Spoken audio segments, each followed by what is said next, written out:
స్వదేశంలో జరిగిన మొట్టమొదటి ఖోఖో ప్రపంచ కప్లో భారత జట్లు అదరగొట్టాయి. మహిళలు, పురుషుల జట్లు సంపూర్ణ ఆధిపత్యం ప్రదర్శించాయి.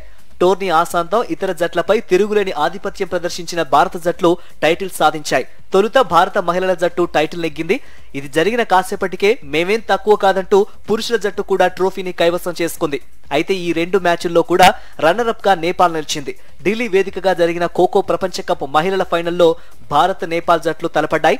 ఈ మ్యాచ్ లో భారత మహిళల జట్టు 78-40 తేడాతో నేపాల్ ను చిత్తుగా ఓడించింది.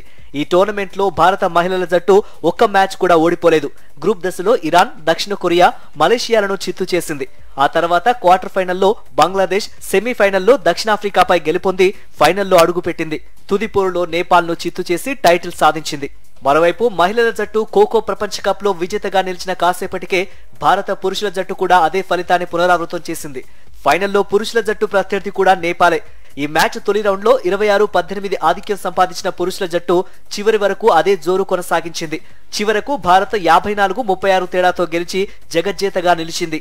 భారత మహిళల జట్టుతో పాటు భారత పురుషుల జట్టు కూడా ఒక్క మ్యాచ్ ఓడిపోకుండానే తొలి ప్రపంచ కప్ టైటిల్ సాధించాయి. కాగా ఈ టోర్నీలో మొత్తంగా 39 జట్లు పాల్గొన్నాయి. పురుషుల పోటీల్లో 20 దేశాలు పోటీ పడగా మహిళల విభాగంలో 19 జట్లు టైటిల్ బరిలో నిలిచాయి.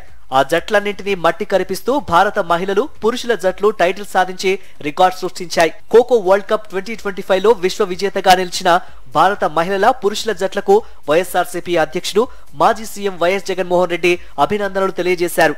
భవిష్యత్తులో మరిన్ని టోర్నీల్లో రాణించాలని వైఎస్ జగన్ ఆకాంక్షించారు.